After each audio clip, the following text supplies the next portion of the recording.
It's more a matter of habit because I have been told that there are certain tribal communities where people are so brought up that the mind hardly ever troubles them. It's become a custom, a habit with the people there. But the only problem is they do not have much worldly contact. As a result, it looks like the mind comes into play only when necessary. Otherwise, the mind is just not interfering with their day-to-day affairs. In a sense, we can say that these people are enlightened. So I think man has got into this habit of using it all the time when it is not really required. That seems to be the basic problem. And if you can be free of the habit, then you're enlightened.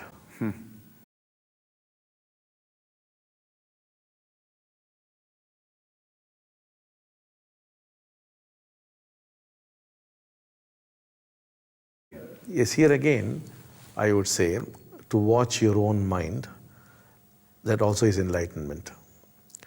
And there are times when thoughts are flowing at a very slow pace, that also is enlightenment, but probably a deeper state.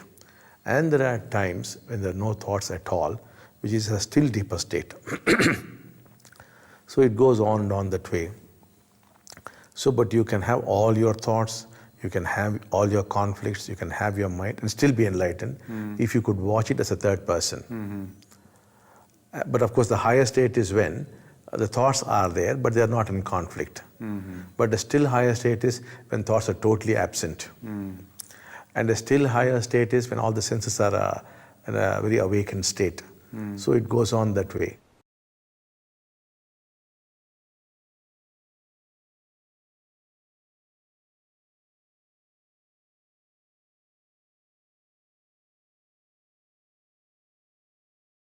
Yes, I would describe a human being who's not watching his own mind, but who has identified himself with the mind and is fully participating within the mind. I would say that he's in prison. He's in a jail. And all his activities is merely decorating the jail, furnishing it with carpets, with air conditioners, with all other kind of gadgets, making his life very comfortable within the jail. Now, I'm not opposed to this. And in fact, I do help people to decorate the jail. They come to me with desires for wealth, for car, for bungalows, for this, that, everything, for getting a beautiful girl to be married to. And I keep blessing them for all that. And that is merely decorating the prison. But that's also fine. But the fact is, however much you decorate it, it is still the prison. Yes. So there comes a day when he looks out of the window and he says, I want to play out in the meadow, I want to experience the sun, I want to feel the rain. And then he discovers he cannot get out. That's when I would say he becomes a seeker, a spiritual seeker who wants to get out. There's discontent in him. But if he's happy within the jail, then there's no way for me to make him into a seeker. Then I help him to play within the jail. So what we call the 4 purusharthas or objectives in life, artha, kama, dharma, moksha, the first 3 belong to activities within the jail. Artha means wealth. Kama is fulfillment of desires. Dharma means helping others, doing a lot of social work. But all this comes within the jail. I'm not condemning it. I'm not saying it's not good or don't do it. I'm just saying it's all activity within the jail. Make yourself comfortable within the jail. It's fine. But if there comes a time when you say, this is too much, I can't take this any longer, then I'll help you to come out of the jail, come out of the mind.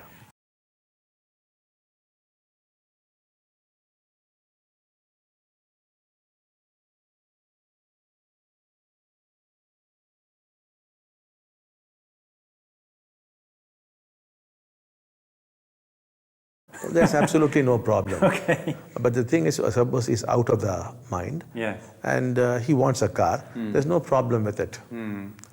Because he might need a car, he might need a bungalow. For example, you take Mahatma Gandhi, he used to ride in Birla's Rolls Royce every day when he was in Delhi. Though he himself owned nothing, he loved to go for a ride in the Rolls Royce. So that's perfectly fine. So, but we would not strictly call that a desire, no? But the other person, he would feel very sick if he doesn't get those things. But for the one who's outside the mind, if it comes, it's fine. If it does not come, it's fine. There is no harm.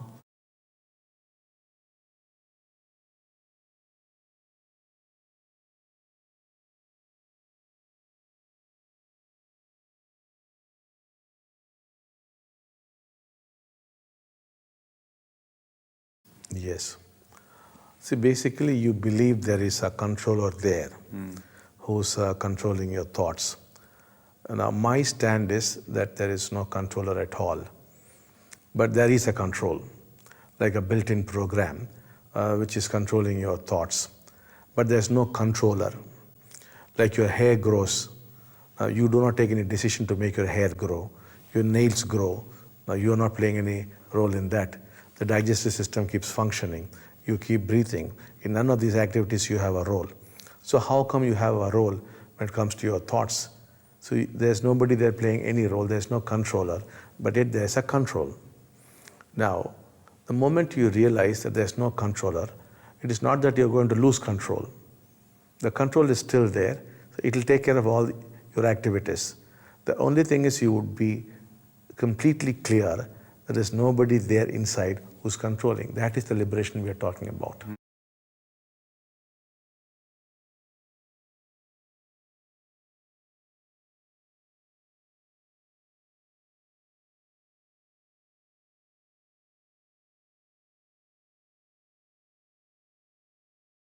Yes, there is only thought, there's no thinker. But the ordinary person suffers the illusion that there's somebody there called the thinker who is thinking, but in reality there's nobody there. Similarly, you think there's somebody who's seeing. There's nobody there who's seeing, there's only seeing. You think there's somebody there who's hearing, but there's nobody there, there's only hearing. So there's just the experience, that is all, but you have created this concept, this illusion that there's somebody there who's very necessary, who's very vital, and who's doing all those things. That is the root cause of all your suffering. And you have got to realize directly that no such person exists, and all things are just going on. And that is the state we call the enlightened state. And that is synonymous with a decrease of parietal activity. And that is synonymous with a decrease in the parietal lobes.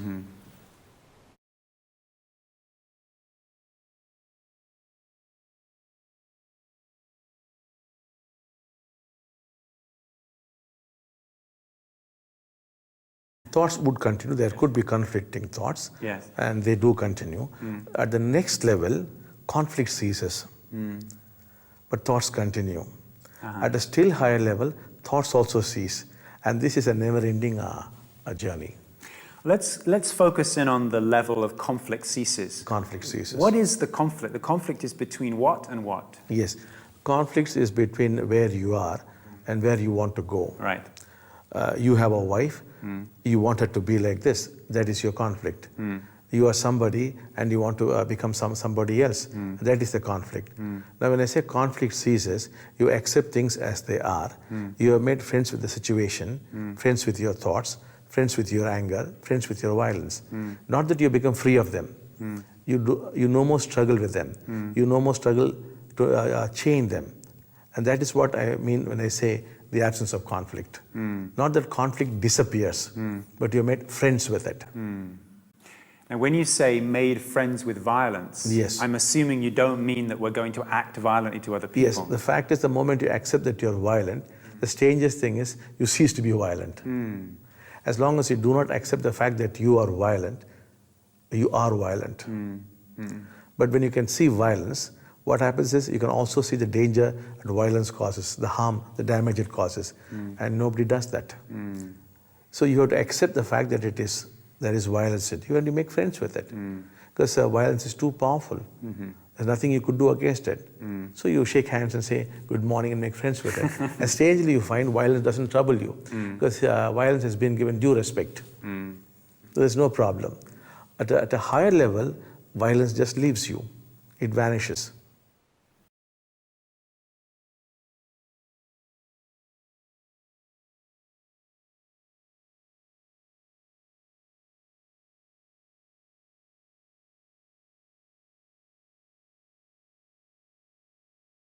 Yes. My basic stand is there's no person there, there's no thinker there, there's no controller there. There are only various personalities who float in and float out. They take possession of you and make use of you, your body or your consciousness. And there are times when no personality also is there. That's a still higher state. But to be aware that personalities are merely flowing through you is also the enlightened state. So they come through you and they pass out of you. And they can come from anywhere. So we can create new personalities. We can also destroy existing personalities. Anything could be done because there's no person there. Anybody could walk in, anybody could walk out. And these personalities could in fact be in conflict with one another, I'm assuming. Yes, you would be experiencing conflict because Yes. these two personalities would be fighting.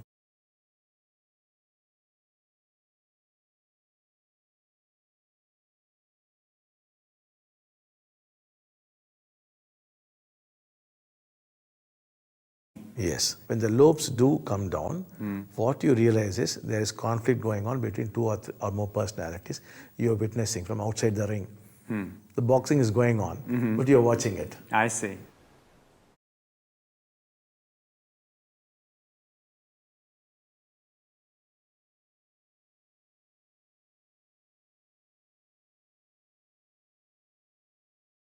Just like the shirt that you're wearing is not really your shirt.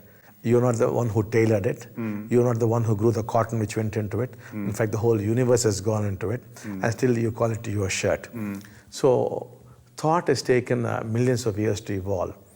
It is there in the thought sphere. And we're just borrowing thoughts. So by no stretch of imagination could you call them your thoughts. Because you are not the creator. And it is so complex. A lot of things have gone into creating that thought, like your shirt, and you're merely wearing it. So that's all there is to it. How could it be your thought? Yes. You're not the designer, you're not the creator. Yes.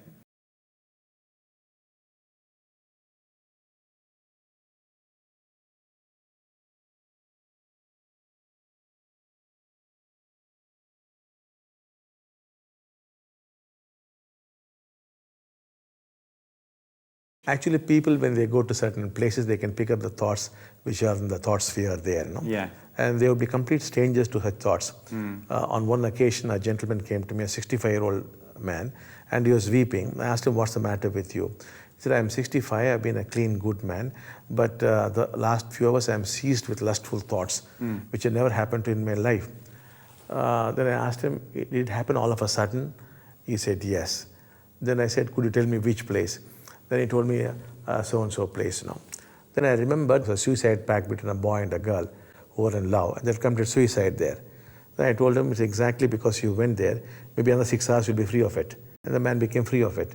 So because he went to that spot, he picked up the thoughts there, and he was experiencing it as though they were his thoughts. And the poor man, having led a very spiritual life, was deeply disturbed. And the next 6 hours is completely free, especially after he got this clarity. So thoughts just come and flow.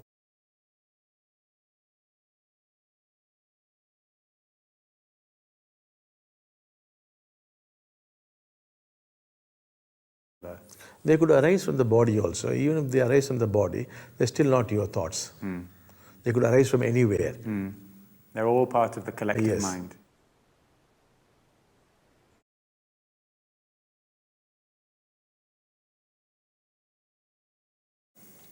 When I use the word self, I use it in the sense of this feeling of separateness from the other. That's what I mean by the word self. And it's my understanding that it is arising out of the way the senses are functioning. And if the sensory coordination is slowed down a bit, the self disappears. You no longer feel you're separate. So it's actually an illusion, It's actually an illusion. The sense of separateness is an illusion. hallucination. Because in man's natural state, you cannot have this illusion. Because that is not the truth. And man has acquired this illusion, and ever since he's been suffering. Ultimately, we can trace all the wars, the environmental degradation, and the poverty, everything back to this illusion.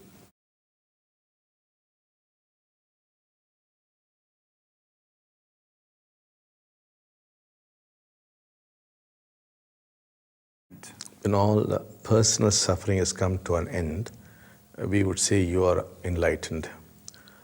We, of course, make a difference between the enlightened state and enlightenment itself. Now, the enlightened state is more like a peak experience, which may or may not result in enlightenment. But enlightenment is a permanent, irreversible state. And the most fundamental thing about enlightenment is There's no more personal suffering. Suffering is there, but it is no more personal. If you see somebody suffer, you also suffer. That is there. But there's no such thing as personal suffering. That is what we would call as enlightenment, which is very different from the enlightened state, which is a peak state, and which is so different from actual enlightenment. When I was here previously, so I compiled a list of people to interview. And there are many people in the West, maybe 20 or so, who claim to be in a state of permanent enlightenment. So I thought these must be the obvious people to interview. Some have it written on their website, some were saying it, some putting it on flyers. So I made a list. These are the people who are claiming enlightenment.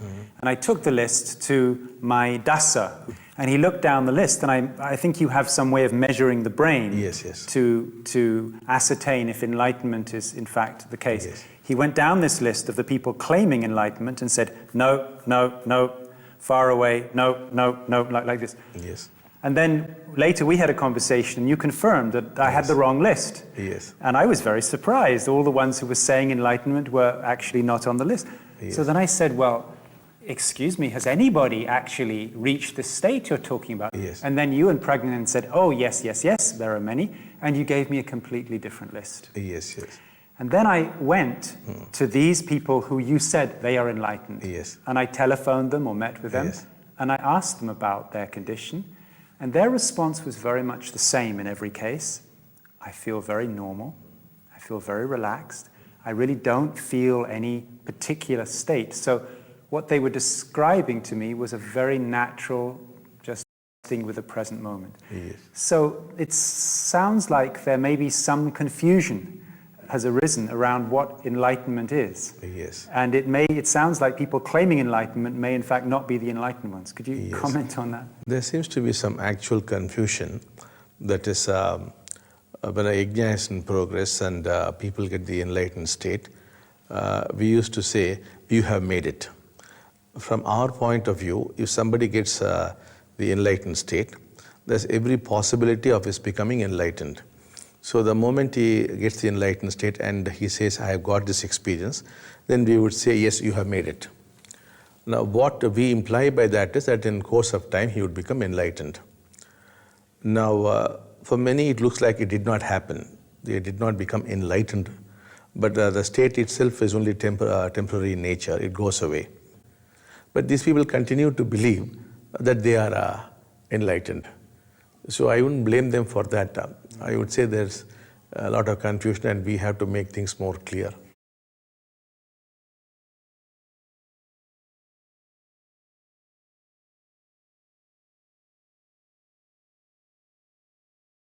Yes, enlightenment is the first step. That is the beginning of the real journey. So first you get the enlightened state or the peak experience, which has to result in enlightenment. And after that, it is a never-ending process.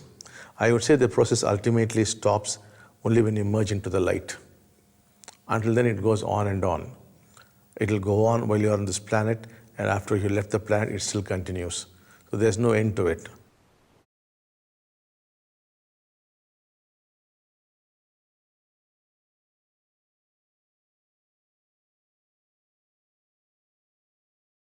It has not changed over time, except that I've been giving different points of view.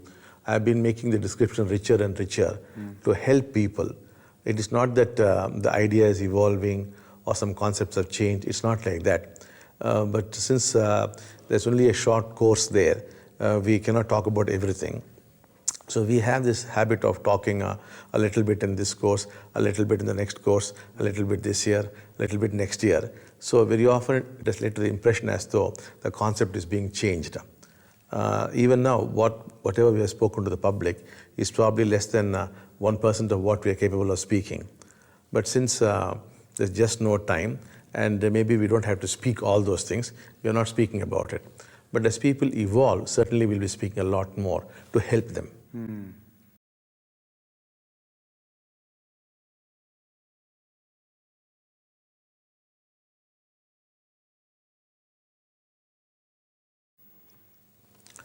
Basically, if a person has become enlightened, as different from the enlightened state, he should himself know that he has made it.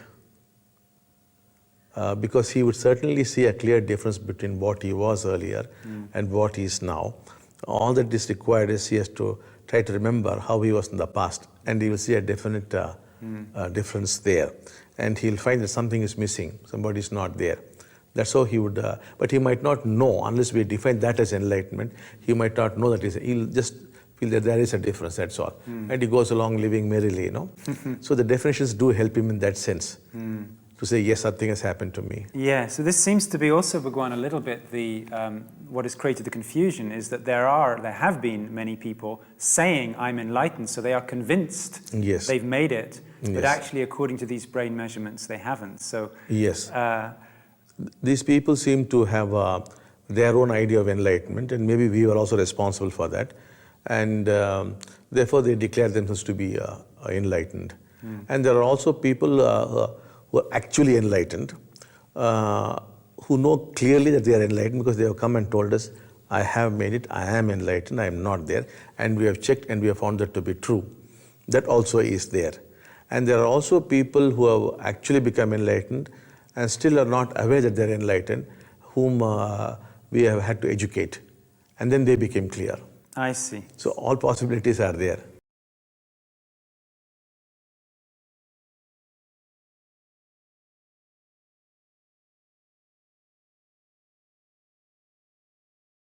There's a huge variety of flavors. No two people are identical. Could you say a little bit more about different flavors? Yes. In some people, what is very characteristic about them is the absence of conflict. In some people, there is a tremendous silence all the time with them. And in some people, there is this unconditional love flowing through them. Some are the state of unconditional joy. So various qualities are predominant in various people. It's not exactly the same, because it depends upon how the parietal lobes are, how the frontal lobes are, and how the general system is functioning, how the energy is flowing to the nadis. So all these things make that difference. Some can be so ecstatic that they cannot even move around. And there are those who are running around in ecstasy. So all varieties are there.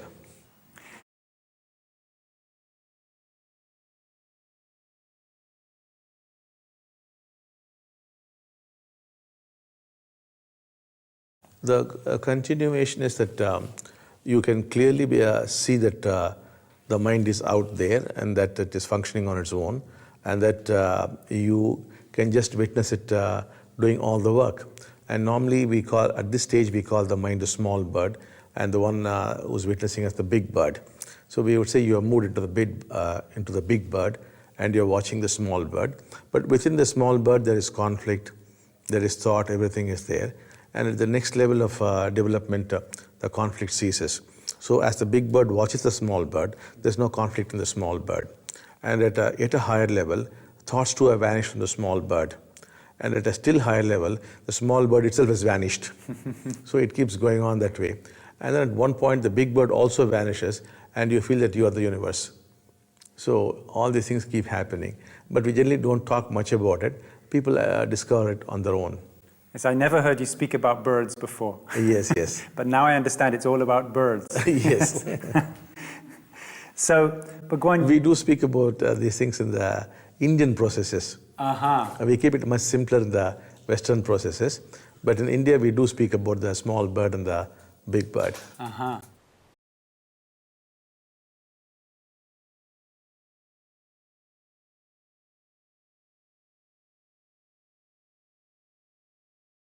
It is something different from enlightenment.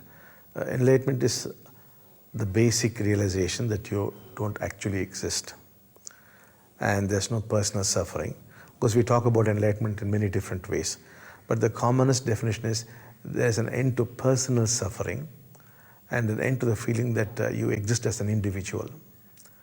But God realization is something totally different, where you realize that there's an entity, a power, with which you could relate and you could get your things done. That is what we call God realization. And ultimately, you becoming that God yourself.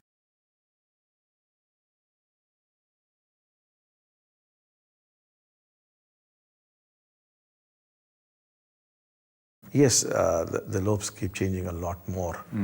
And as the lobes keep changing, ultimately there comes a point when you see that the God whom you're praying to, relating to, is but yourself.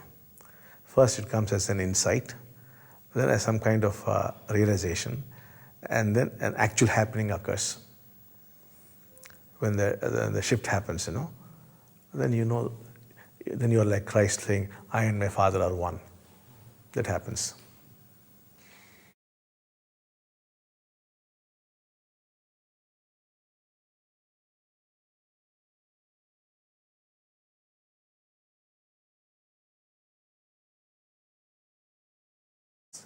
When you just say enlightenment, we might not call that as oneness. But as your enlightenment becomes deeper and deeper, you come to a point where actually you see that you are the other. That the other completely ceases to exist.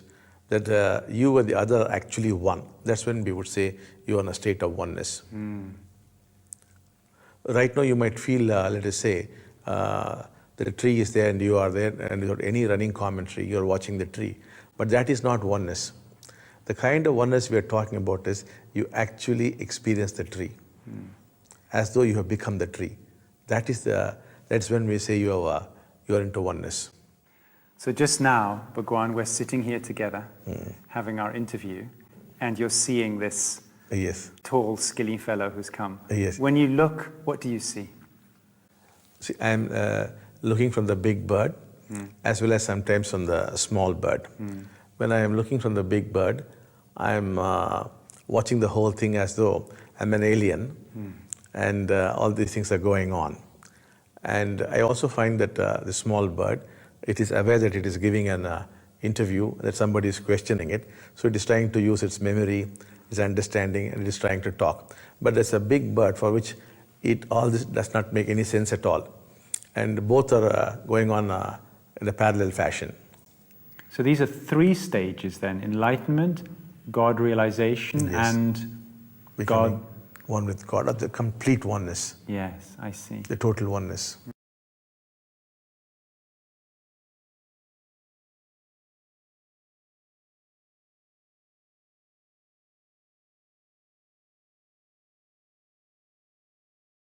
An enlightened person cannot give it to another. It is only possible if there's a lot of people on the planet are enlightened. If they are enlightened, then it's possible for enlightened people to give it to others. But you seem to have been born with a specific gift. Yes. That you are able to give enlightenment. Yes. So initially, I took a lot of time to be able to give it to others. And it involved a lot of hard work. And then I've been slowly giving a few people and built up an order of 170 people who are enlightened. Now, with their help, I've been giving it to others. And as others are making it, I'm able to give it to more people. And now we are slowly approaching a point where they will be able to give it effortlessly to others. That is how the phenomenon has been growing.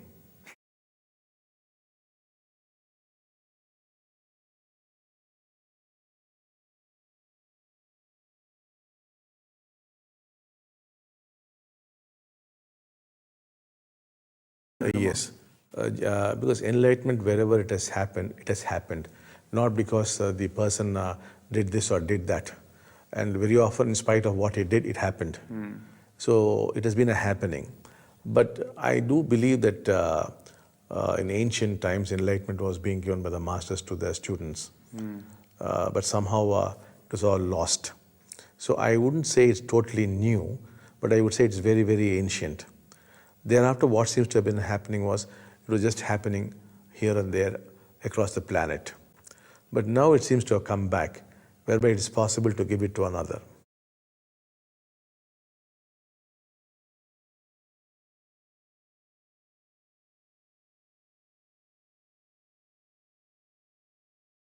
Yes. At this point of time, I am not able to give it to everybody. I am able to give it to a few people who are better prepared to receive it. But I do believe a short while from now, it would be possible to give it to everybody. It's not me giving it to everybody. People who have made it would be giving it to everybody.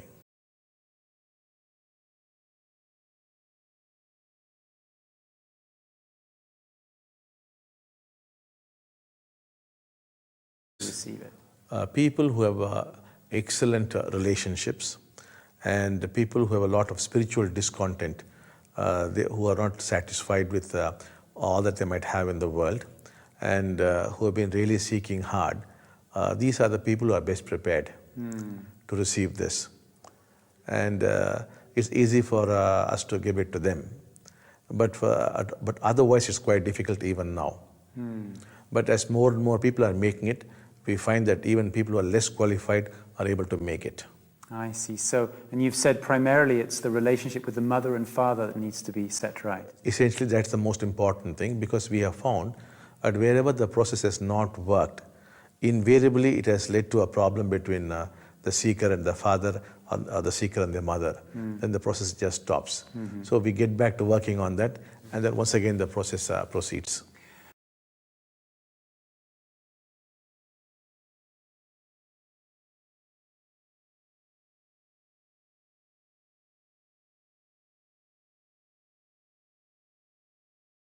If the seeker has not abused his body, then it would be very, very helpful.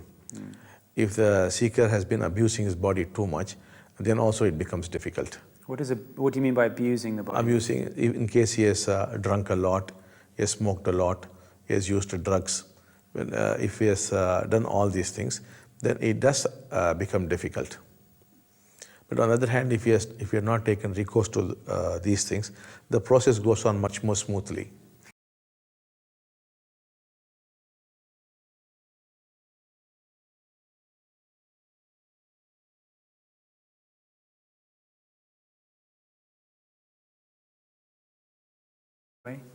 That also is quite a hindrance.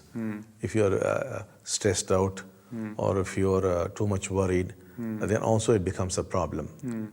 But we do not complain against these things. We try to overcome these things. I see. Right. So,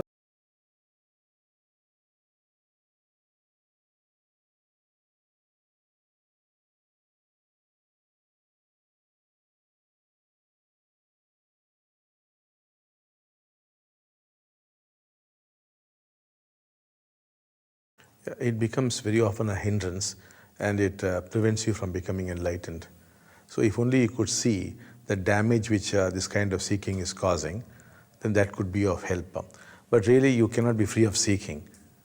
The seeking is there, but all that you must see is how the seeking is preventing you from becoming enlightened. If you could get that insight, then it makes our job very easy.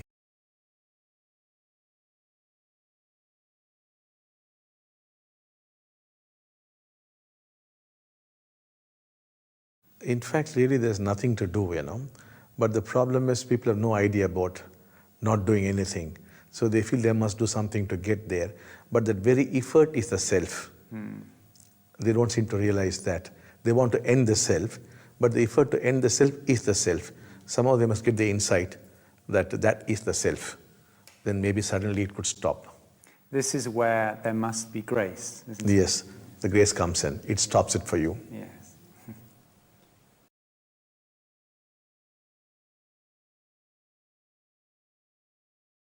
I see this as a people's movement, where spiritual power would percolate to the level of the ordinary masses, and that I expect everybody to be a mystic, everybody to be enlightened, and everybody to have enormous spiritual power to do miracles.